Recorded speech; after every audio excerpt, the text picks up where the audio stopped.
కృపాబాహుల్యమే ఐశ్వర్యమునిచ్చినది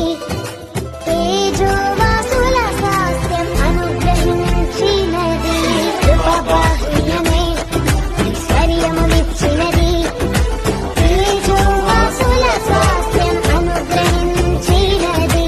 అక్షయమైన దేహముతో అనాది ప్రణాళికతో అక్షయమైన దేహముతో అనాది ప్రణాళికతో సీయోనులో నీకు నేనుందును